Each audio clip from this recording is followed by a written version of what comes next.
Bismillahirrahmanirrahim. Assalamualaikum warahmatullahi wabarakatuh. Alhamdulillahirrabbilalamin. Allahumma salli alaik. Perkenalkan, nama saya Muhammad Husain Syarif, salah satu mahasiswa dari Universitas Sains Islam Al-Madawar Makalaka, Prodi Ilmu Al-Quran dan Tafsir. Jadi pada kesempatan kali ini saya akan membawakan materi tentang kitab Al-Lu'lu' wal Marjan. Jadi pembahasan pertama dari materi ini yakni tentang biografi pengarang kitab Al-Lu'lu' wal Marjan. Kitab Al-Lu'lu' wal Marjan ditulis oleh Muhammad Fuadi bin Abdul Baqi bin Shalih bin Muhammad. Beliau lahir di Mesir di desa Balqiliyubiyah 3 Jumadil Ula 1299 Hijriah atau 3 Maret 1882 dan tumbuh besar di Kairo. Beliau meninggal di Kairo 1388 Hijriah. Kitab Al-Lu'lu' wal Marjan disusun pada tahun kurang lebih 1949 Masehi atau 1328 Hijriah. Masa kecil beliau dipergunakan untuk menuntut ilmu. Hal ini ditunjukkan dengan bergurunya ia bersama keluarganya ke Sudan selama 5 tahun. Kemudian setelah dewasa, Fuad Abdul Baqi mengajar di sekolah-sekolah sekitar kota Kairo. Setelah itu Fuad Abdul Baqi pula menjadi tenaga penterjemah bahasa Arab dari bahasa Prancis di kota yang sama, yaitu Kairo. Kemudian pembahasan kedua yakni metode penyusunan dan isi dan sistematika penyusunan kitab Al-Lu'lu' wal Marjan. Kitab Al-Lu'lu' wal Marjan disusun berdasarkan urutan-urutan kitab Sahih Muslim secara bagus.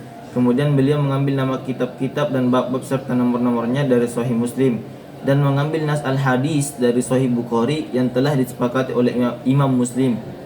Dan di dalam kitab Al-Lu'lu' wal Marjan disebutkan nas hadis Imam Bukhari yang hampir menyerupai nas hadis yang telah disepakati oleh Imam Muslim. Al-Lu'lu' wal Marjan fi ma ittafaqah alaihi Syekhon, dalam penyusunannya Syekh Muhammad Fuad Abdul Baqi menulis kitab ini sebagaimana sistematika Sahih Muslim, karena Muslim mengumpulkan hadis yang terkait dengan satu tema tertentu dalam satu bab. Di samping itu terkadang Al-Bukhari memanggal redaksi hadis dan diletakkan di beberapa bab yang berbeda. Beliau melakukan hal ini dalam rangka beristidlal dengan hadis tersebut yang menguatkan judul bab yang beliau tetapkan. Sementara teks hadisnya beliau pilih dari Sahih Al-Bukhari. Beliau menempatkan hadis Sahih Al-Bukhari pada judul bab dari Sahih Muslim. Kemudian beliau memberi keterangan diriwayatkan oleh Bukhari dalam bab demikian. Jumlah hadis dalam kitab Al-Lu'lu' wal Marjan adalah sebanyak 1906 hadis. Adapun isi-isi kitab dari kitab Al-Lu'lu' wal Marjan berisi kumpulan hadis-hadis Sahih dan Bukhari dan Muslim yang terdiri dari 3 juz, 54 kitab dan 1906 buah hadis.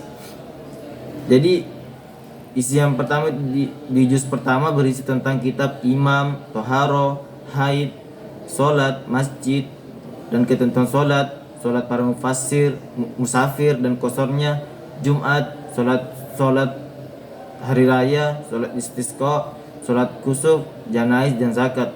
Kemudian di juz kedua berisi tentang puasa, i'tikaf, haji, nikah, menyusui, talak, lian, pembebasan budak atau alatik, jual beli, musafak atau persawahan tanah, faraid atau warisan, al-habat, wasiat, nazar, al-aiman, taksim, al-hudud, al-aqdiyah, al-lutqah,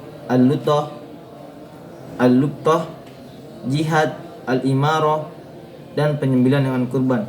Kemudian di juz ketiga berisi tentang al-udiyah, al-asrabah, pakaian dan perhiasan, adab, assalam, tuntutan penggunaan kata-kata sopan, syair, mimpi, al-fadail, adab sopan, santun dan silaturahmi, qadar, ilmu zikir, doa, taubat dan istighfar, taubat, sifat-sifat munafik, surga dan kenikmatannya, tanda-tanda kiamat, zuhud dan tawadu, dan tafsir.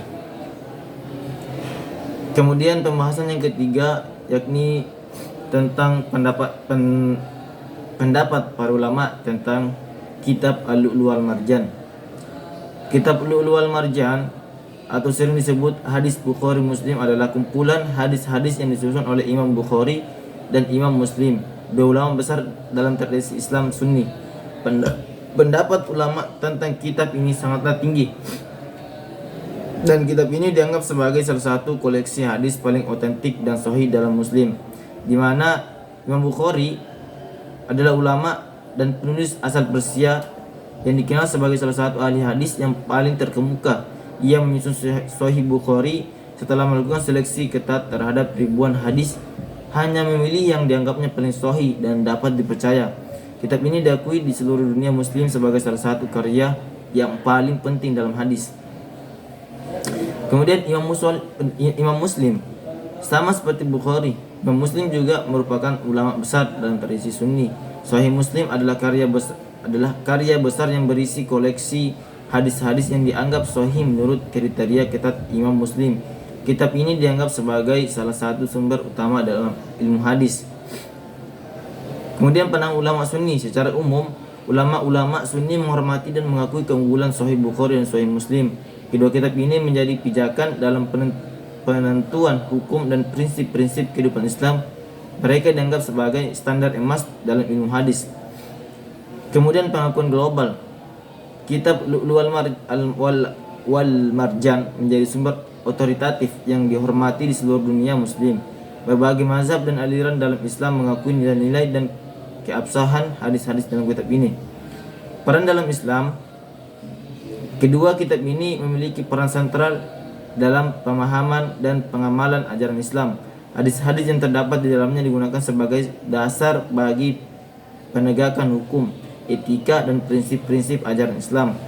Namun, seperti halnya dengan banyak karya, ada beberapa perbedaan pendapat dan kritik terhadap metode seleksi hadis oleh Imam Bukhari dan Imam Muslim. Meskipun demikian, secara umum kitab Lu'lu'ul Marjan tetap menjadi referensi utama dalam tradisi Sunni. Mungkin cukup sekian pembahasan materi tentang kitab Lu'lu'ul Marjan dalam mata kuliah studi kitab hadis sekunder, di mana dibawakan oleh dosen Iswatuna SPD MPD. Mungkin cukup sekian. Assalamualaikum warahmatullahi wabarakatuh.